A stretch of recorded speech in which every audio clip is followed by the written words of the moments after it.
From a brainiac 19th century philosopher Thomas, would you please go look for a job? to the dumbest guy in Quahog. I made a water slide in the house. Yay!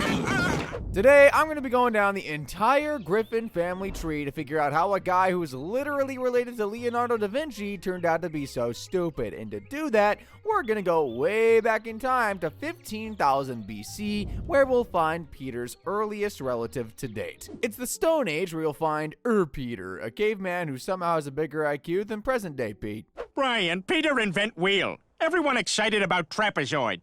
Peter show wheel to people in town, but no one want wheel. Managing to be the person who invented the thing that revolutionized humanity is nuts. Without Peter, we might not have made it to the 21st century. Although the whole wheel thing wasn't an instant success for him, so he uses that big old caveman brain of his to come up with a way to sell his invention. Make me want wheel. Maybe if me buy wheel, me get pretty lady too. Hot lady next to wheel. I buy wheel. Brian, what hell? Hey, Sal's even back in the Stone Age. It seems the Griffin genes were pretty good back in the day because the next big ancestor in the family tree is a pretty big deal. He's from the year 1300 BC, and he's called Moses Griffin. And no, he's not some dude who is also called Moses. I mean, he is the Moses.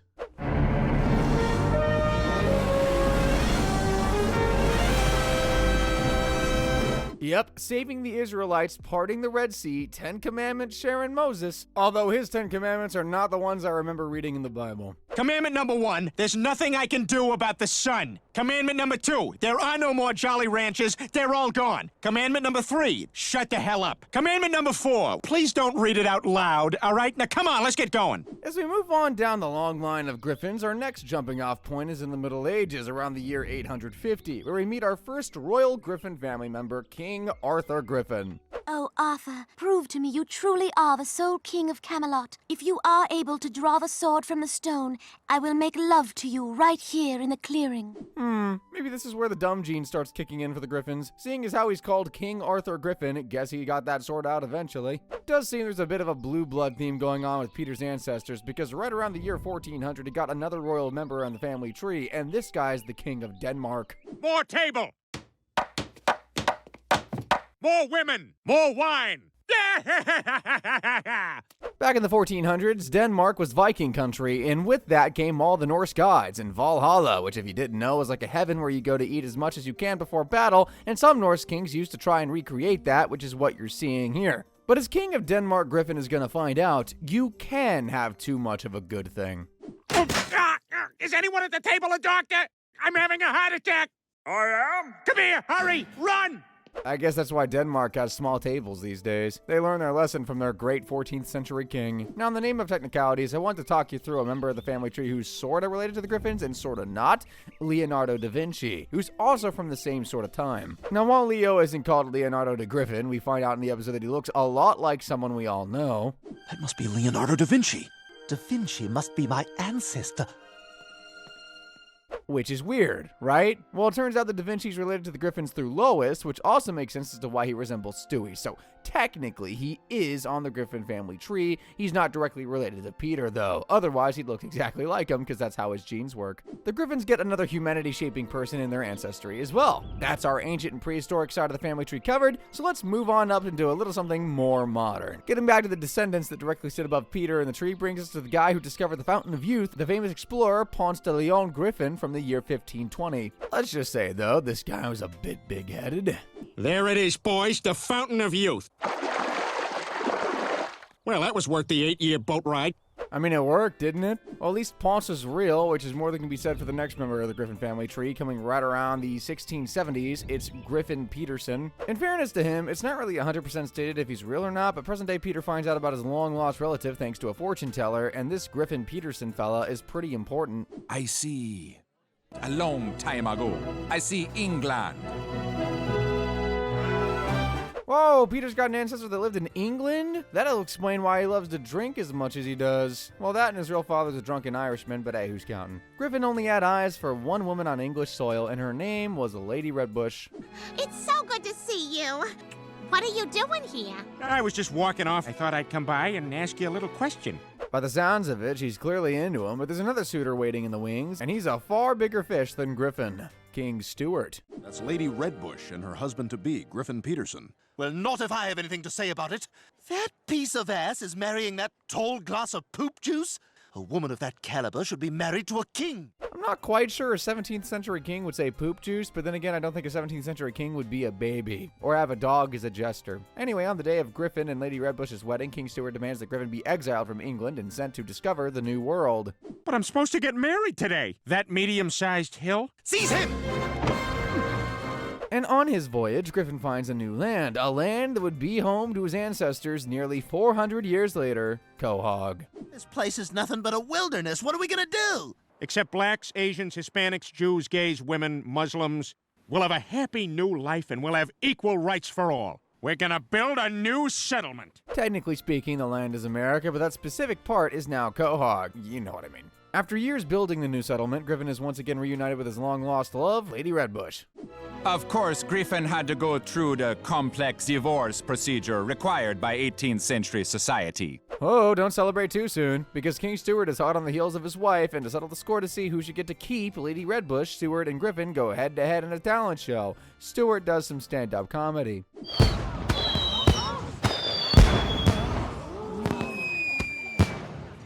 Not bad, but I got a feeling Griffin can top that, especially with his cool new band he's put together. On stage tonight to do a show for you. Considering the electric guitar wasn't invented until 1931, I'm pretty sure you can say these guys were really ahead of their time. Griffin and the guys win hands down, and King Stuart is forced to hand over his wife. Let's grow old into our 30s together. Oh, Griffin, I love you. And I you. Together, Griffin and Lady Redbush were key figures in the rise of Quahog, and thanks to them, it's the thriving town it is today. Although it's also thanks to them that Peter Griffin's on the loose, so, you know, double-edged sword and all that. Seeing as we've just looked at an English ancestor of Peter's, it's only fair that we take a look at the side of his family with Scottish roots, like his great-great-great-uncle from the late 1700s, Angus. Angus Griffin is a pretty important person in history, seeing as Peter thinks he's the guy who invented golf. Whoa, you're like the Arnold Palmer of golf. Yeah, life is good. I'm not sure this one is true, though. I mean, Peter probably does have Scottish ancestry, but seeing as the game of golf has not been linked as far as back as Roman times, I'd say Angus wasn't the guy who invented it. So with that, let's move on to some relatives that are a little bit more contemporary as we come to Griffins in the 1800s. While doing some digging of his own into his family history, Peter finds he has an ancestor who he didn't know anything about, and it's probably his most famous, Nate Griffin, and he's from 1840. In 1840, Nathaniel Nate Griffin used to groom horses. Holy crap, I'm black! That's Peter's great-great-great-great-grandfather, and sure, while he looks a whole lot like Pete, there's one big difference. Nate is black. While he lived and died in the US of A, Nate was originally from Africa. Hey, Quag Dingo, how was your date last night? It was awesome. You never feel as big as you do with a pygmy. He wasn't called Nate Griffin back then, though. Instead, he was called Richard Bachman, which is pretty specific, especially as that was the chosen pen name of famous author Stephen King, someone who's been parodied to hell and back on the show in the past. This couple is attacked by a lamp monster. Ooh! You're not even trying anymore, are you? But going back to Nate, which I'll just call him that to avoid confusion, his village was soon a target of American slave traders, and you know what's about to happen here.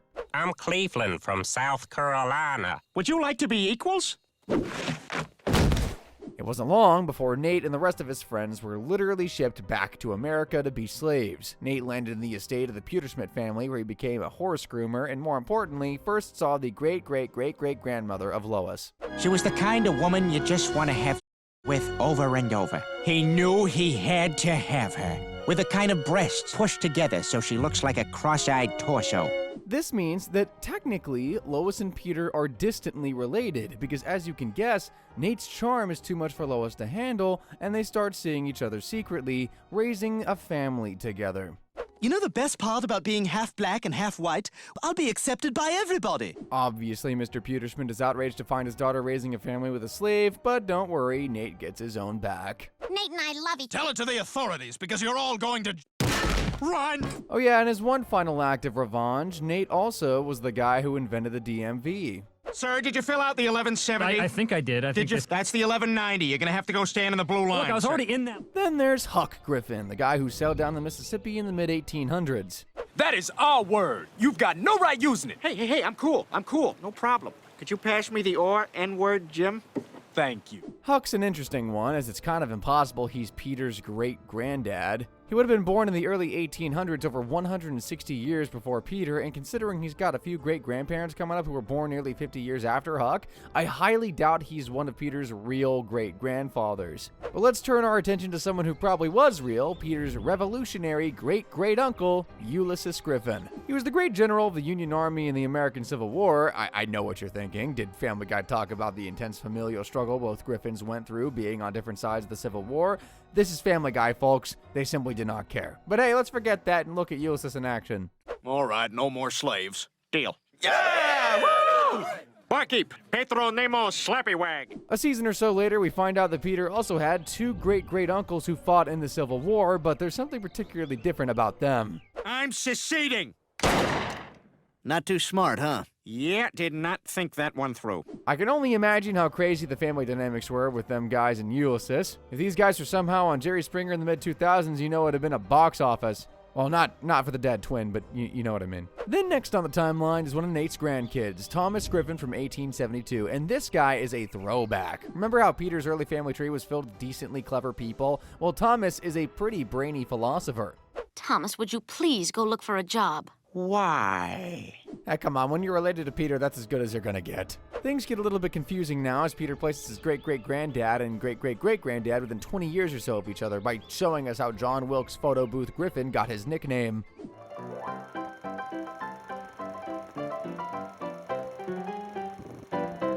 Considering the timeline and the fact that he's got a pretty stupid name, I don't think this one is real. We see him shooting Lincoln, which would mean John Wilkes Photo Booth Griffin would be middle-aged in 1865 when Lincoln was killed, about 7 years before we saw Thomas Griffin, so things really aren't adding up with this one. Even though the family tree is getting a bit confusing, we're getting super close to Peter now as we come to his real great-grandfather, Osias Griffin. Fun fact about Osias, he was actually one of the first people in the world to have a telephone.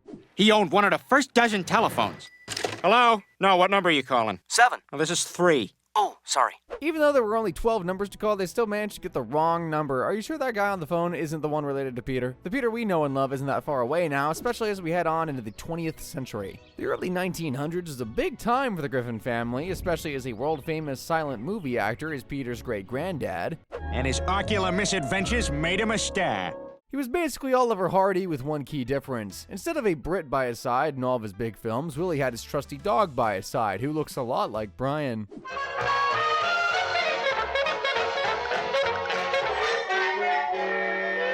That's sort of his shtick, too. During his films, something will accidentally or intentionally hit his eye. Man, slapstick comedy really loses its charm if you deconstruct it.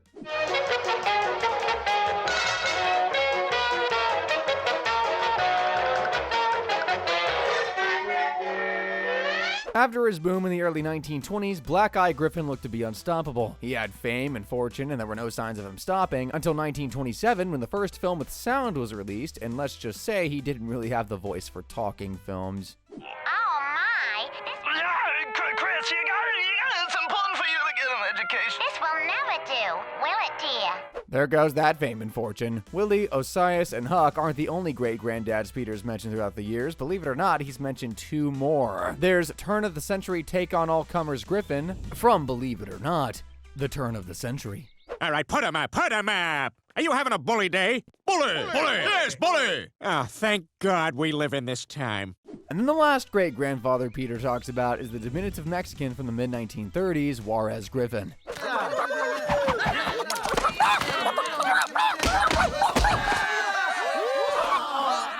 This is where things for the entire family start to sour, as at some point in the early 1900s, the Griffins had a whole new family enter the tree, and let's just say they were pretty famous in the late 1930s in Germany. I'm of course talking about Peter Hitler, our Peter's great uncle and the brother of Adolf himself. Hey, there you are. Hey, you ready to go check out that new skin flick over at the Boobin Garden? And just like his great nephew, Peter Hitler is one annoying dude. I am from Japan. Bwang. It also just hit me that Hitler is also our Peter's great uncle. I'll leave that with you guys while we go back to Germany to see what it was like during one of those famous rallies. Saying, the time for victory is upon us! Victory up the ass, baby, yeah! A new world! A better... Yeah, Germinator! I'll be back. No wonder Adolf pulled the trigger. As we come to the next family member on Peter's tree, we're only now one generation away from the big guy, because it's Peter's granddad from around 1940 who's next up for us to look at. And we first hear about him in season 2 when we find out he played a part in creating one of the most famous cartoon characters of all time. All in favor of Bugs Bunny, and all in favor of Ephraim the Retarded Rabbit. Oh, you can all go to hell. His name is Josiah, but you guys might remember him from a later episode of the show where Peter calls him Pop-Pop, although he does look a hell of a lot different.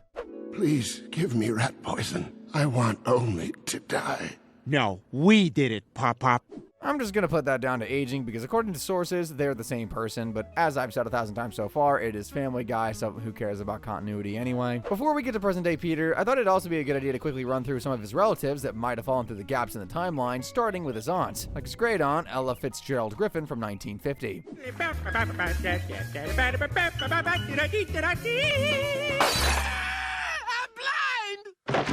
Or his other great aunt, the Queen of Burlesk Griffin from like 5 years after Ella. When they had no fans, but a terrible time to live in. I've tried water, soap, bleach. I still can't get that image out of my eyes. So let's move on, shall we? Then in 1958, Peter's got one more great aunt for us, and she's called Legs That Go All the Way Up Griffin. Hey, baby, do those legs go all the way up? They do. Oh my God, you're a monster! Come back! My legs are shaved like a little... That's barely any better than his burlesque dancing aunt, and no, before you ask, she's not related to Chloe Grace Moretz. Then we've got all of Peter's cousins, and talking about celebrities, one of his cousins is actually a celebrity, Kathy Griffin, and as you guys know, she was born in 1960. Okay, and then I got on Suddenly Susan, and I still stand up, and people laugh and give me money. Isn't this great catching up? She's I was in still college. Anyway, talking. there was one RA, and his name was C-Rock. Really cool. It was Then there's Rufus Griffin, who's also got a bit of fame in the 70s because he's an actor who works on, which is better to show you, really. We talking Marty McSuperfly. Marty, I want to be your fine, sweet-ass Brother done kissed his mama. Peter does have a few more oddball family members I want to cover, like his anthropomorphic cousin Peter the Pig. Because I just made stool in there, and if you blow it down, the whole woods is gonna stink. You understand me, sir? Not too sure whose son that is, but to be honest, I don't want to think about how Peter the Pig came into this world. Another thing I'm not sure about is where in time Peter the Pig sits. He could be from around the early days of humanity, the Middle Ages, nearer present day. I also have the same problem with Peter's great-great-uncle, Jabba the Griffin. Wagola walkie nipple pinchy. I know this happened a long time ago in a galaxy far, far away, but I'm not sure how long. Also, there's the fact that this is the first alien in Peter's lineage, so you can understand why Jabba the Griffin slipped through the cracks here. Now it's time to talk about Peter's immediate family, and what better place than to start with the people who brought him into this world, his mom Thelma, and...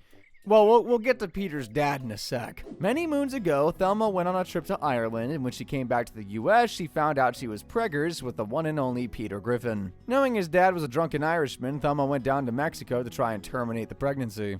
You were born right there. You were so beautiful, and I loved you. And so Peter was born. Obviously, Peter's real dad was back in Europe, but it wasn't before long that Thelma met and married Francis Griffin, and he took Peter in as his own son. Although he wasn't exactly the greatest dad in the world, he was largely an unloving, strict, and quote-unquote devoutly religious man. And even as Peter got older, their bond didn't really get any better. You've never spoken to me like that before. In that case, I'm suing you for harassment. Seeing as Francis is where Peter gets his last name Griffin from, that does kind of mean that all of his ancestors aren't really related to him. That, or Francis took his wife's last name. That would explain why all of his ancestors look just like him. I like to think that Peter just says Griffin because it's easier than explaining the stuff about his dad, and he's really related to them through Thelma. But going back to who Peter's actual dad is, turns out he's a guy called Mickey McFinnigan. And he sure as hell lived up to the title of Drunken Irishman, that's for sure. For the morning, laddies. Let me cut you an Irish rose. Yeah, that's Peter's dad, all right. Might be obvious to us, but Mickey isn't so sure. So he challenges Peter to a drinking contest to see if he can keep up. As stereotypically Irish as Mickey may be, even he can't come close to the cast iron liver that his son has. What are you guys over there? After seeing Peter beat him in his own game, Mickey has no choice but to admit that Peter might be his son after all. Nobody but a McFinnigan could handle that much of the creature. Welcome to me family, Peter. So that's Peter's mom and dad covered, but what about the rest of his family? I mean, we still haven't spoken about his siblings yet. There's Karen Griffin. She's only technically Peter's half-sister, as she's Francis's daughter, but that doesn't stop her from being family or bullying him senselessly.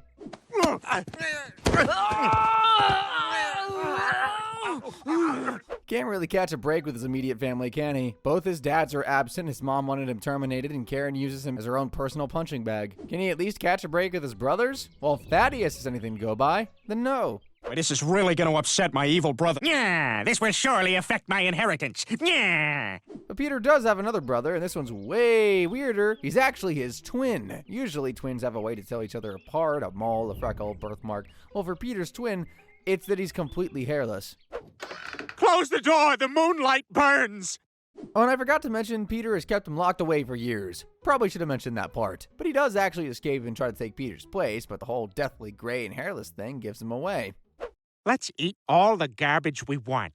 Peter is no stranger to having twins, though, and thankfully this one is a little bit more normal. Only a little bit, though. Basically, Peter starts to notice a lump forming under his skin, so heads to Dr. Hartman so he can take a look, and it's there we meet the newest member of the Griffin family. Hi, everybody. Oh, my God. Well, looks as if he's more fully formed than we thought. And that little guy's name is Chip. Unlike the rest of his siblings, Peter gets on great with Chip, maybe even a little too well. Sister, help to trim the sail. Hallelujah. But soon it's trouble in paradise for the pair as Chip wants to do things with Peter's body, which, well, Peter doesn't want to do. I'm using my knowledge of the local food scene to get this woman to go to bed with me. Well, now we know. I can taste what he eats. So to keep the brothers happy and on good terms, they decide it's best if they split, like Dr. Hartman goes in and removes Chip out of Peter's neck. It's a pretty dangerous procedure and Chip could die, so will he make it? Hey, everybody! Chip! Yeah, and I'm okay too. Of course he will. Chip goes on to lead his own toxically positive life. But we're not quite done with Peter's siblings just yet. Because to complete the list, we've got his special broster. Basically a brother and sister in one person. You'll see what I mean. Hey, Peter, you want to see my paginas? I don't know. But what about Peter's kids? Well, we all know about Meg, Chris, and Stewie. Did you know Stewie also had a twin brother called Dave, who he killed inside the womb? Here's baby boy number 1. One more to go. Oh dear. Oh no, did Dave not make it? And another twin brother who sadly ends up dying too, but this time Stewie's innocent. I am worried about my funny brother, though. This is tragic, but will also open a door for me. And then there's Peter Griffin Jr., who also sadly died. Man, the Griffins have a lot of dead kids. It's just so horrible. I thought if I shook him enough, he'd stop crying. I'm sorry, Lois. I was kind of right. It's horrible to say, but the dead kid train doesn't even stop there because there's also Meg's conjoined twin. Did you know you had a tiny conjoined twin attached to your hip? Is it worth anything? It is to me. I've been using it as a bookmark. As well as Chris's twin, Tmiss. Yeah. You know, Chris, you and your stillborn twin Tmiss were named after Christmas. This has to be the worst name you could possibly name a child. Actually, no, wait. Chris does have another brother, though, but he hasn't seen him due to the fact that Peter and Lois abandoned him at the cinema.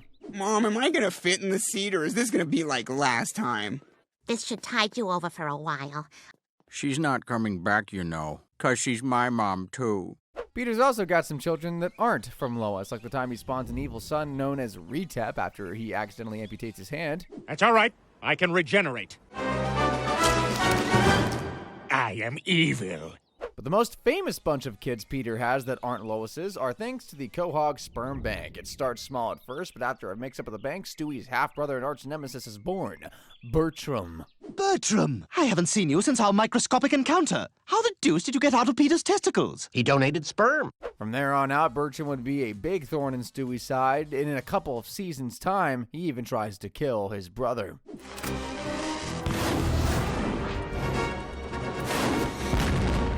Although it was Stewie who ended up getting the last laugh, just like he did with Dave. Your favorite kind of bottled water.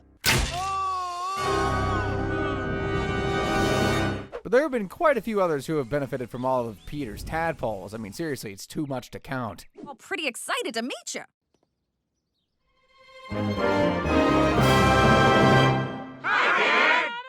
I guess Peter learns his lesson, no more donations. Instead, if he's gonna do his business, he's gonna do it in the bathroom sink. I'm sure there's no way Peter could have kids from doing that, right? Right?